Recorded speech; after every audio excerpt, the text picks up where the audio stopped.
You've just poured out your heart. You've chosen your words carefully. You've rehearsed every angle of how to say what needs to be said. Not to tear somebody down, but to just speak the truth. And then it happens. They twist it, they turn it back on you, and suddenly you're the problem. Again. So you stand there stunned. Your brain is short circuiting as you try to figure out how something so obvious just got flipped so completely.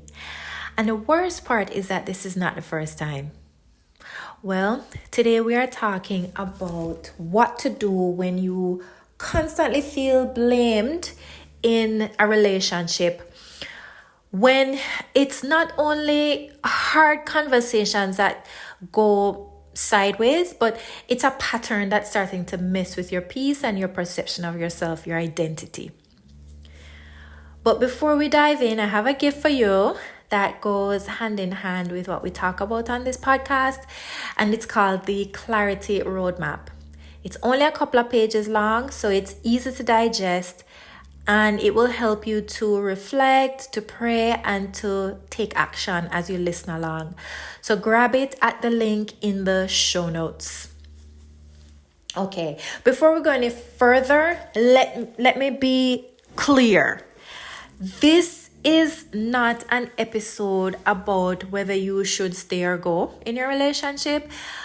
This is not about me telling anybody how to handle their marriage or their family relationship or any long-standing friendship, okay? Because this situation can arise in any relationship.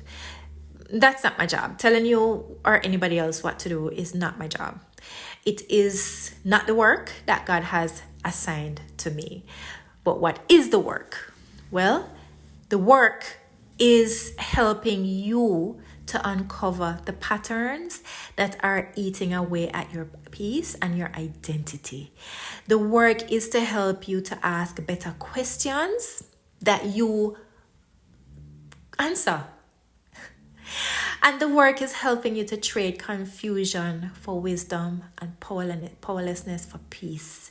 Because honestly, constantly being blamed, especially in relationships where love is supposed to live, it has a way of eroding the ground under your feet. And the goal today that we have today in this episode is to start reclaiming that ground. Now, walk with me into a memory. Because I remember it like it was yesterday. I was standing in my kitchen. I was on the other side of the granite-topped island. I was on the other side of it from my boyfriend. He wasn't my husband, but he was someone that I had been in a long-term relationship together. I mean, years. And he was someone who had trained me very well in the art of being a blamey. Meaning to say, like, I was always the one to blame, right? The blame always somehow came back around to roost on me. Now, this was a conversation that I had strategized and I had prepared for days to bring up the issue that needed to be addressed. There was a particular issue that needed to be addressed, and I knew that he would not take it well. And so I strategized and I planned and I prepared, because I knew that it would hit his pride, and his pride was always his first priority. So I softened up the edges and I chose my words like very carefully, and I brought it up gently. And when I finally did, he went completely nuclear. He flipped it around on me faster than I could blink. Like, I couldn't believe it. I was in shock. I felt like I had whiplash. In that one conversation, he blamed me, right? I was to blame for his laziness, for his financial irresponsibility, for his inaction. I stood there, like, I even remember the clothes I was wearing. I stood there across the countertop from him with my mouth just hanging open in disbelief, watching him somehow with skill, like somehow make his failure my fault.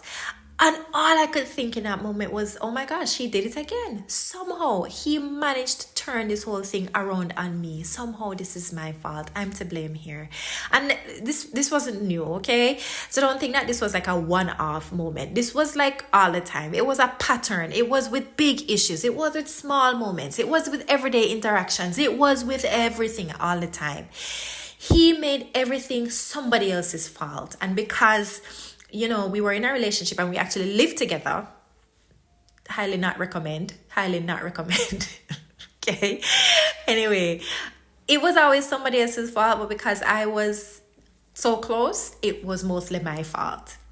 And the worst part of it is that I bought into it, okay? Because I had been emotionally trained over time to believe that I was the problem.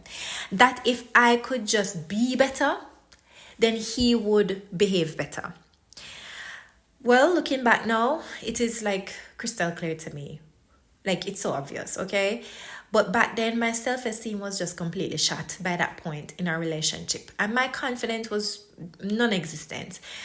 And I did not yet have the tools to tell myself the truth or to protect my peace. In fact, I just didn't have the courage to tell myself the truth. But I've learned since then. And now I want to help you to see that you are not powerless, okay? Even when someone else keeps pinning the blame on you or spinning things so that you're to blame, you can choose a new response. Like, you can shift the story. You don't have to take their story as truth, okay? So before we go any further, I want to root this and ground this in scripture. I want us to see what God says about blame, power, and peace in relationships. So now, remember now, if you're in a relationship, whether it's romantic, it's marital, family, friendship even, where you are being constantly blamed, then please be aware and please be informed today that God never designed love to thrive in a climate of constant criticism. Proverbs 12 verse 18 says, there is one whose rash words are like sword thrusts, but the tongue of the wise brings healing. I get two things from this, right? Two things that this tells me. Number one, rash, reckless words wound. Even if this person who is speaking them calls it honesty. And number two, wisdom heals. Even when hard, painful truth has to be spoken. Let me tell you something. I've had both, okay? I have a friend who, and if you get my weekly emails, you at some point will have already, or at some point soon, you will hear about my friend Kim. She brings truth to me. Okay? She tells me the truth. She sees things that I don't see in myself. She brings the truth to me. And it can wound. It hurts. But you know what it does? It heals me because it points me at something that I didn't know needed attention and healing. And it's truth that needs to be spoken. And if I receive it, knowing that she's speaking it from a place of love, it helps to heal me. Right? But I've also been on the receiving end of rash, reckless words. I had somebody very close to me when I was much younger say something to me that wounded me. It took me 10 years to get over it. And there was nothing healing in it. It was just hurtful. It was just unnecessary. And it was just meant to wound. Right? And they call it honesty, but it was just meant to hurt. So there's a difference. And if you are feeling emotionally pierced over and over and over again by somebody's accusations, nitpicking, that's another one that you can use as an indication. Or are there guilt-laced words, like they're trying to layer on guilt on you? It's okay to stop and to ask yourself, is this love being expressed wisely, like my friend Kim does? Or is it wounding me in ways that God never intended? And then there is this from Proverbs 4 verse 23. Guard your heart above all else, for it determines the course of your life. Now, guarding your heart does not mean shutting it down, right? But it does mean protecting the emotional core of who you are. And it means being wise about whose voice you internalize. And it means stopping the cycle of carrying blame that does not belong to you. Because God's design for relationships is mutual responsibility, mutual love, humility, truth. So it's not one person getting smaller so that the other one can feel bigger, which is the relationship that I was in with that old boyfriend, right? It was me getting smaller so that he could feel bigger. That was what all that blame shifting and shifting of responsibility was about. So instead of asking, why do they keep blaming me? Or why can't I respond better? Or even, why can't I be better so that they can't find fault with me anymore, right? That's it, you like pretending so that they can't pick that knit. They can't pick that knit anymore. Well, let's ask something deeper and more powerful. Like, let's set those questions aside and go in a different direction. Let us ask, what have I started believing about myself based on the way that I'm treated in this relationship? Let that land for a second, because this is where you can start setting yourself up to take back your identity, okay? Because when you're in a relationship where you're constantly being blamed, your identity suffers, okay? Your identity becomes eroded, and that's important. Some other questions for you to explore. How do I normally respond when I'm unfairly blamed, and how does that impact how I see myself? Let me hit pause here for a second and say something, by the way. Sometimes what feels like hurtful words can come to you from someone who you don't necessarily like or don't want to hear that from, okay? You're like, maybe it's like, who are they to tell me anything, okay? But I would advise you that when people come to you with anything, right? Even if it is this person who you're in a blame relationship with, you take it to God and say, Lord, is there any truth in this? Is there any truth in what they're saying? If there is truth in what they're saying, help me to separate the message from the messenger and take the message and set aside the character or the emotions that I've attached to the messenger. Let me get the truth of the message, because I don't want to miss that, because that can be something that God wants you to know, okay? So that's just something for you to ponder. Anyway, let's get back to the questions for you to explore. Here's another one for you. What would it look like to let them be wrong without taking on their emotional chaos or their emotional baggage or their story? What would it look like to just let them be wrong? What kind of person do I want to be in this relationship, regardless of how they show up? That is a question I've asked myself in a difficult relationship I have with a family member, right? I shouldn't say it's difficult. It's not ideal. Let's say it that way, okay? I asked myself, well, what kind of woman, what kind of person do I want to be in this relationship? Doesn't matter how this other person shows up. Who do I want to be? How do I want to show up? That's something that helps me to make my decisions about how I show up and how I let what is said or not said affect me, okay? And then here's another question for you to ponder and to explore. Is there any truth in what they're saying? And if there is truth in what they're saying, is the problem here emotional immaturity on my part? Ooh, right? That would be a tough one. Like, that's a tough one. But you know what? Sometimes you gotta take that hit to come up higher. So I'm gonna give you that one again, because it is so important. Is there any truth in what they're saying? And if there is the problem here emotional immaturity on my part? Do you notice that none of these questions are about blame? Not even that last question. Like, none of them are about blame. They are all about emotional maturity and agency. You might not be able to control the narrative that somebody else is spinning about you or for you, but you can reclaim your own voice, and you can let the narrative that you have for yourself be the narrative that God gives you, okay? Your narrative can come from the true source.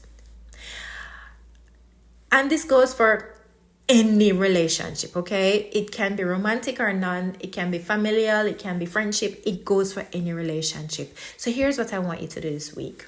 First thing, interrupt the old story. That's the story that says, maybe they're right since they really seem to know me better than I know myself. I've been there. Like, I've had that story, okay? Back in the day with that old boyfriend, oh gosh, he was like psychoanalyzing me so deep. I was like, he knows me better than I know myself. So I was very disposed towards taking any conclusion he came up with about me as truth. But it was not, okay? So when that old story of maybe they're right since they really seem to know me more than I know myself, maybe I was being dramatic. If I just said it differently, maybe they wouldn't have reacted that way. When that story comes up, when that blaming happens, even if it is subtle, like, you have to be really onto it, right? You have to pay attention, like, wake up and pay attention.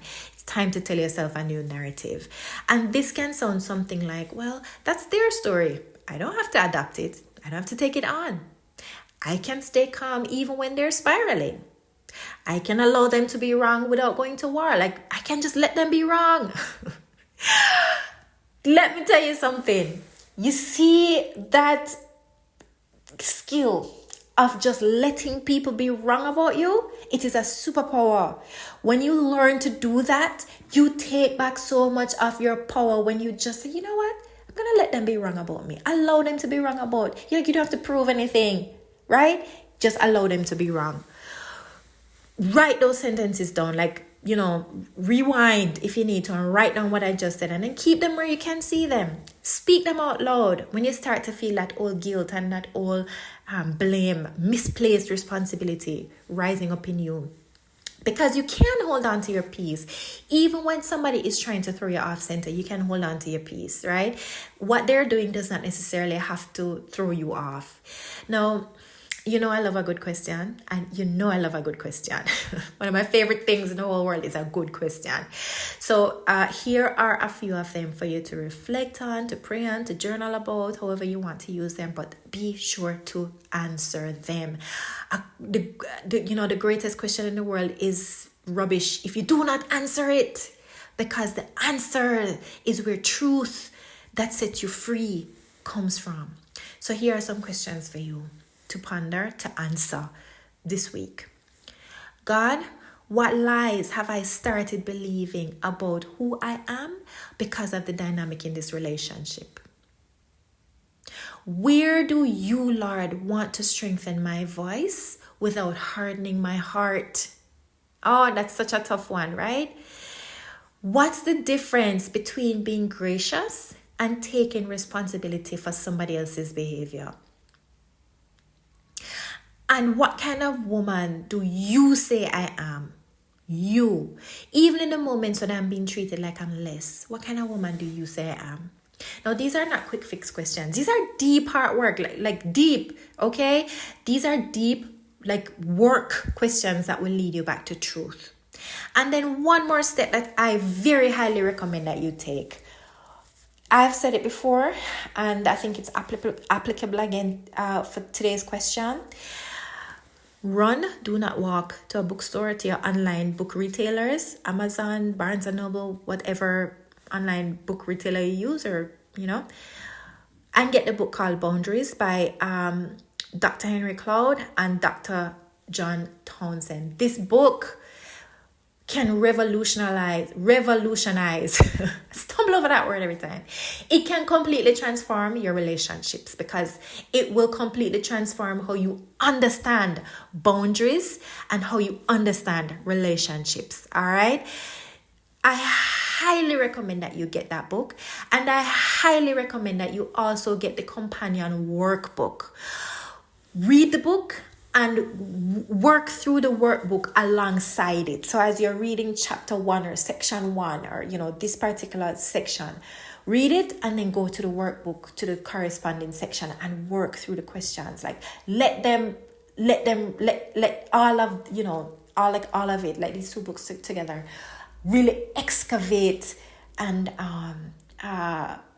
bring up things that you didn't know are forming or have formed, who you are in relationship, and how you have been showing up in relationship, and how you deal with relationship, with issues in relationship, and let them transform you from the inside out, transform your relationships and transform your life. Get those two books. I will put the link in the show notes so you can easily get to them. All right.